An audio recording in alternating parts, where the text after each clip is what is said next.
library. Look at all of these books. There's so many. Do you want to pick one out for me to read to you? Okay.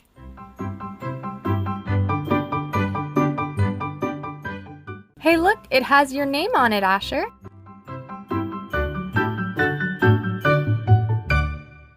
It says Asher, the Little Digger.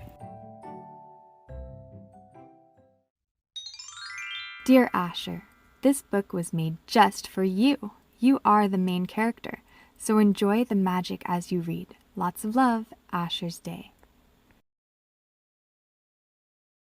Asher, the little digger, was up early one morning. He and his friends, Amy the dump truck and Anakin the tractor, were going to help get the ground ready for a new school in the neighborhood. But Asher had woken up too early. Everyone else was asleep. How would he wake the others up? Asher motored over to Amy's garage. Rah-rah, vroom, vroom! Asher roared his little engine. Amy, wake up! Amy, the dump truck, blinked her eyes and yawned. Oh, is it morning already? Yes, it's time to build the school, Asher said. Amy roared her engine. Chugga, chugga, chugga. Let's go wake up Anakin, she called out. Asher and Amy motored over to Anakin's garage. Rah-rah, room, room, Asher's engine roared. Chugga, chugga, chugga, Amy's engine sputtered. Anakin, wake up, they both called out. Anakin, the tractor, stretched. I'm up, he said. Let's go. We have a school to build. Anakin roared his engine. Rev, rev, rev. And the three headed for the new schoolyard. I will start digging here, Asher said, as he reached a spot marked out on the ground. He dug his little scooper into the earth and started pulling up the soil into a pile.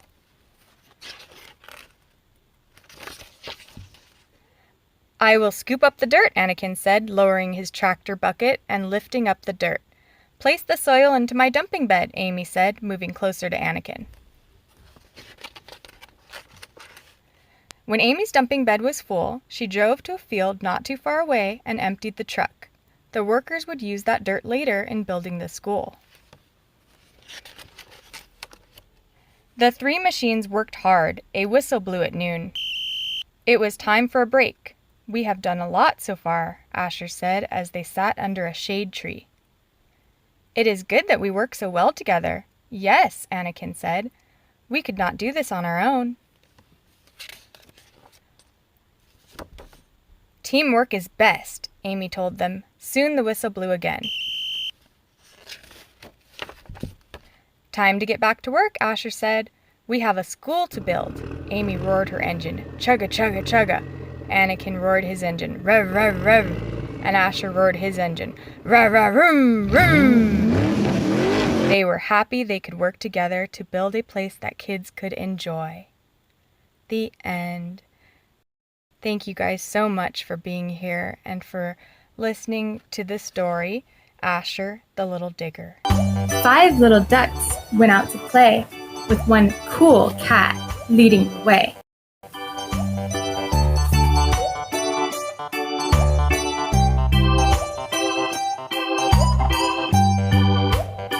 Pete the cat said, "Let's splash and swim."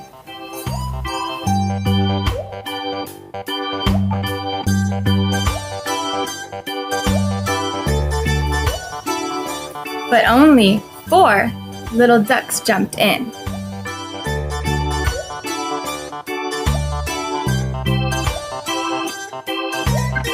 Four little ducks went out to play, with one cool cat leading the way.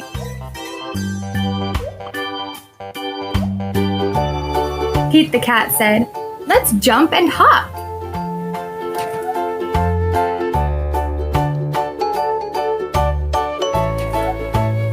But only 3 little ducks popped up.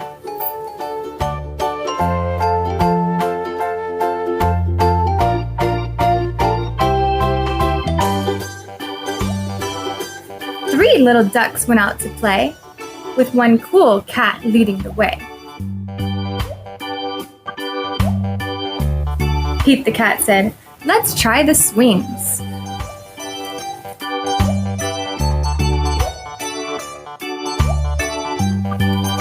But only 2 little ducks flapped their wings.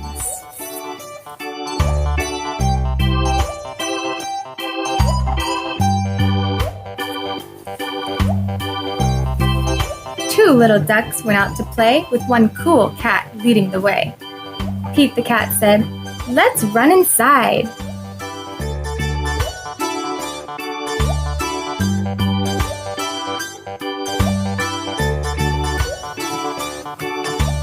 But only one little duck came by.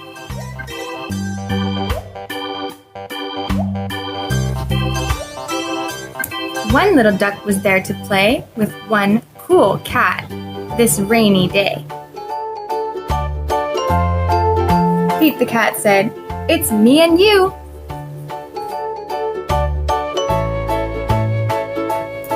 But that little duck left too.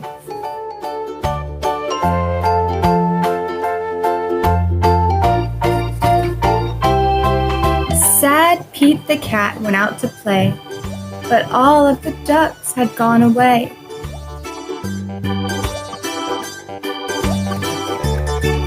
Pete the cat said, "Hey, what was that?" Quack, quack, quack, quack, and the 5 little ducks came running back.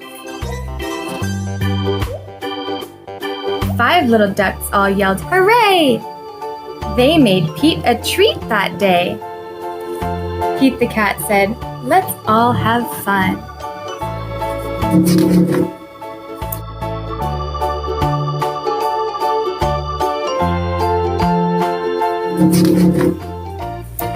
And they played until the day was done.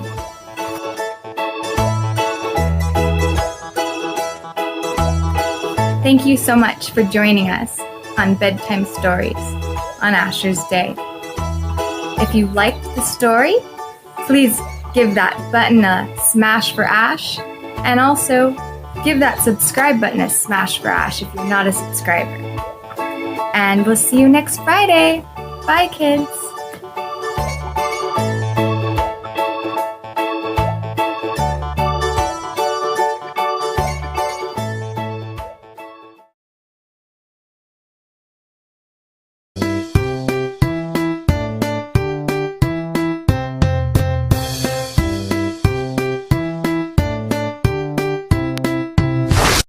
Hi, today we're having story time. Have you ever wondered about electricity and how it works? Asher has. So, we have this book. It's called Oscar and the Bird. It's a book about electricity. A Start with Science book by Jeff Waring. Okay, let's begin. Oscar and the Bird, a book about electricity by Jeff Waring. One day, Oscar saw a tractor standing in the field. He climbed up to look in the cab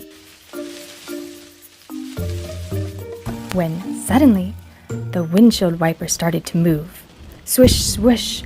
How did that happen? Oscar wondered. Bird flew down from her branch. Electricity is making the wiper move, she said.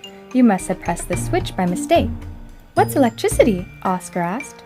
It's a kind of energy that people use to help things move, make sounds, light up, or heat up, Bird said. Where does it come from? Oscar wanted to know. Bird hopped down to show him the engine. It flows through wires from this battery, she said. The battery has chemicals inside it that make electricity. It's a very big battery, Oscar said.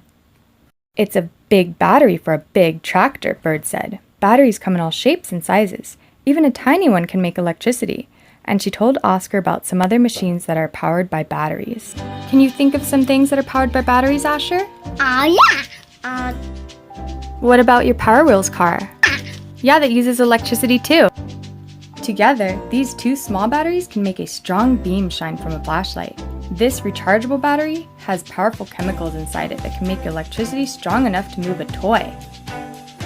This tiny round battery can keep a watch ticking for more than 2 years.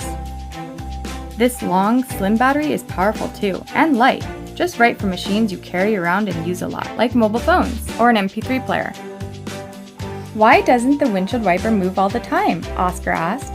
When the switch is off, There is a gap in the wires and the electricity can't get around to the wiper, Bird said.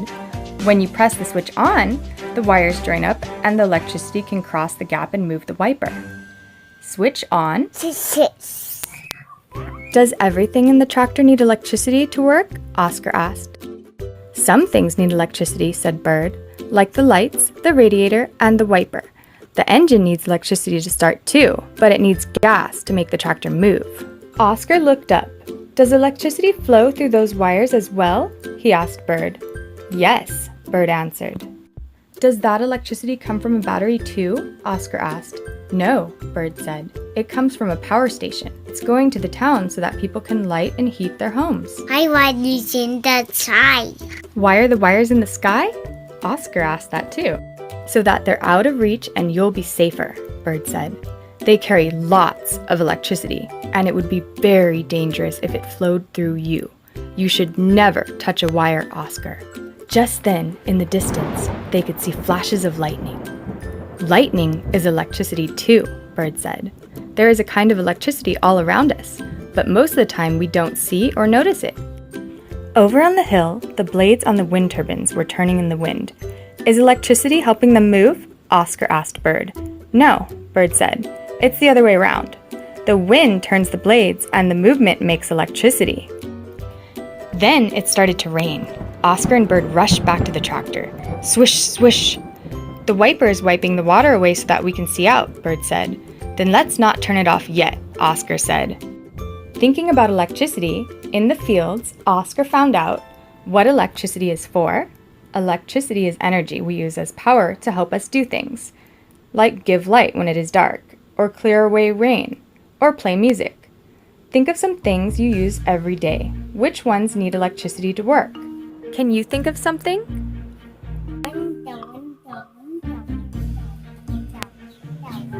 Very good! Something like a TV uses electricity. Something like a computer, a hairdryer. Geez, so many things. All over the place. Lights. How electricity works. Electricity flows through wires. The wires are made of metal to help the electricity flow easily. Switches can stop or start the flow. Power lines. Battery wires. Some electricity is so powerful that it's dangerous. You should always be careful near wires, batteries, plugs, and sockets. What electricity is made from? Electricity is made in different ways. With chemicals, by burning coal or oil, with wind. Lightning is a kind of electricity that is found in nature. Oscar thinks electricity is great. Do you think so too? Yeah. Me too. Thank you so much for joining us today in reading Oscar and the Bird, a book about electricity by Jeff Waring. Thank you so much. We hope you enjoyed the story and learned something about electricity. All right, we'll see you next Friday, kids. Bye. Bye. About the author.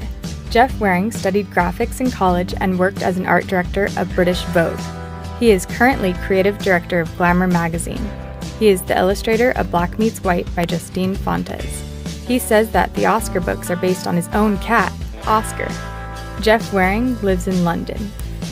This glue gun uses electricity.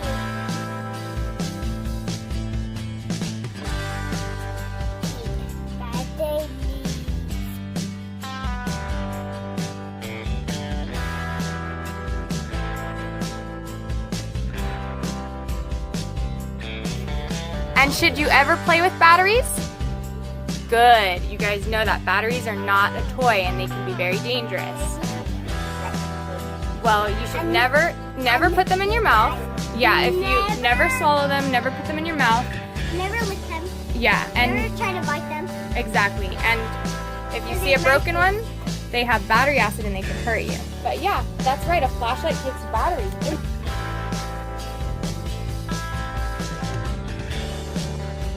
You should never try to touch a power line or try to climb a power line, and never touch a wire. And never touch. That's right. While power lines in the sky, my power lines in the sky. so they'll be out of your reach and you guys will be safer. So if you guys ever see something plugged in, should you ever try to touch it, or should you ever try to plug anything into an outlet on your own? No. Good job. In the dark. Good job, Amy. In the dark. Only an adult should do that. You should never touch a plug and you should never touch a wire. Hi, welcome to Asher's Day Storytime. What do you want to be when you grow up? Do you know yet? Whatever it is that you want to be, if you believe it, you dream it, and work hard for it, you can achieve it. Today, I'm excited to share a true story with you about a little girl who wanted to become an astronaut when she grew up. It's called May Among the Stars. Written by Rhoda Ahmed, illustrated by Stacia Burrington. May Among the Stars. Inspired by the story of Mae Jemison, the first African-American woman in space. When little May was a child, she dreamed of dancing in space. She imagined herself surrounded by billions of stars, floating, gliding, and discovering. Follow May as she learns that if you can dream it and you work hard for it, anything is possible. May Among the Stars. Let's begin. Little May was a dreamer. They say that daydreamers never succeed, but little May was different.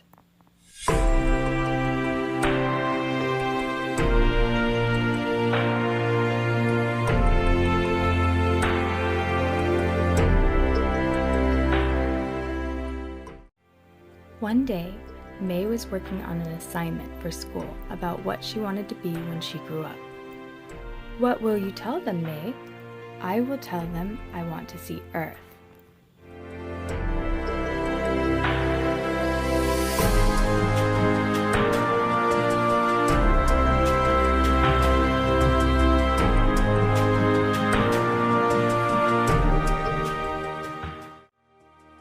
This is Earth, May, her mother said.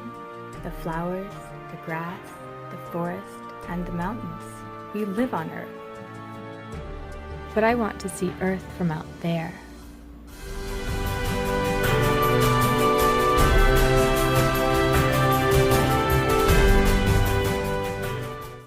That's an amazing plan, little May. Then you have to become an astronaut. That way you can see Earth from space. Astronaut? Do you think I could do that?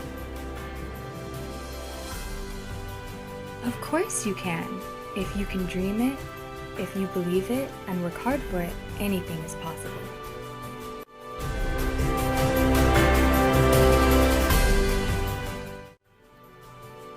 May asked her mom to take her to the library. She searched for books about space and astronauts.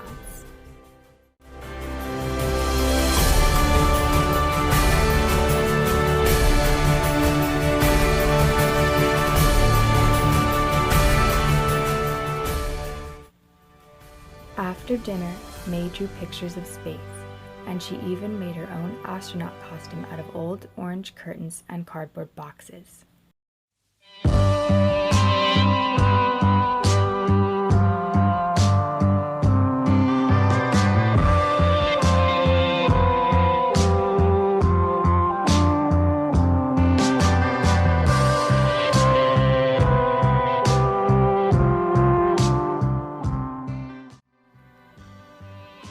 Later, she asked her dad, "But how do I become an astronaut? It seems impossible."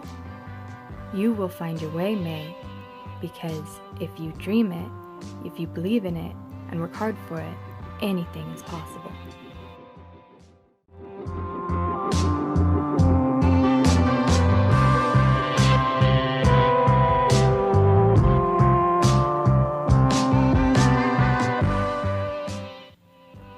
But space is so far away. It's closer than you think, little May, and you might get there sooner than you think.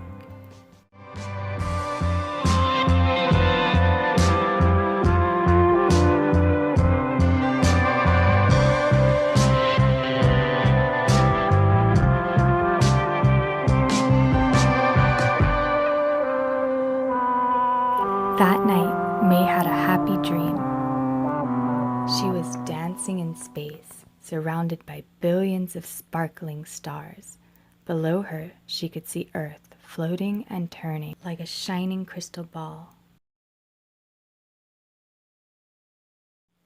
The next morning, May told her parents about her dream. She wanted to tell everyone, and every time she talked about it, her eyes would light up. In the classroom, Miss Bell told everyone to stand in line on the rug. Today, we are going to share our dreams about the future. What do you want to be and what do you want to do when you grow up? Who wants to go first? I want to be a firefighter. I want to be a teacher, a football player. I want to be a mom. I want to go to space. I want to be an astronaut.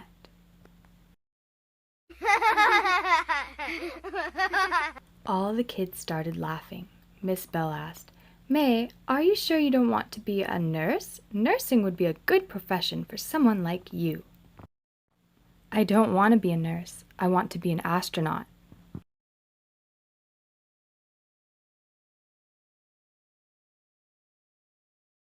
May felt disappointed. On her way home from school, May was quiet. She looked out the car window. Her world turned blue and cold. Nothing was the way it used to be. At home, May started crying. Miss Bell said I can't become an astronaut. What a silly thing to say, said her mother. She told me I should be a nurse instead, said May. Her mom wiped away her tears. My dear May, I hope you didn't believe her. Of course I believed her. She's my teacher. I'm sorry Miss Bell didn't encourage you, but she can't stop you. No one can stop you. Follow your dream, May, and go to space. Thank you, Mom. I promise when I get to space, I will wave to you and Dad from the spaceship. Her mom took her hand and they started dancing. You must always repeat to yourself, if I can dream it, if I can believe in it, and if I work hard for it, anything is possible. May went on dreaming, believing, and working really hard. And guess what? She went to space and waved to her mom and dad on Earth. About Dr. Mae Jemison. Mae Carol Jemison was born October 17, 1956 in Decatur, Alabama. Mae always loved science. She loved being outside and looking up at the stars, knowing that one day she would travel to space. Mae is highly educated. She graduated from Morgan Park High School in 1973, and at the incredible age of 16, she enrolled at Stanford University, earning a Bachelor of Science degree in Chemical Engineering in 1977. After Mae got her MD in 1981 from Cornell Medical College, she briefly worked as a general practitioner before leaving to work with the Peace Corps as a medical officer in Liberia and Sierra Leone. When she returned home, Mae decided to follow her childhood dream of going to space, and she accomplished many firsts. She applied to NASA's astronaut training program and on June 4, 1987, was accepted. She became the first African-American female astronaut. On September 12, 1992, Mae's dream finally came true when she traveled to space on the shuttle Endeavour, mission STS-47. It was then that Mae officially became the first African-American woman in space. Mae left NASA in 1993 and became the first real astronaut to act in an episode of Star Trek: The Next Generation. Today, she heads the Jemison Group and the Dorothy Jemison Foundation for Excellence.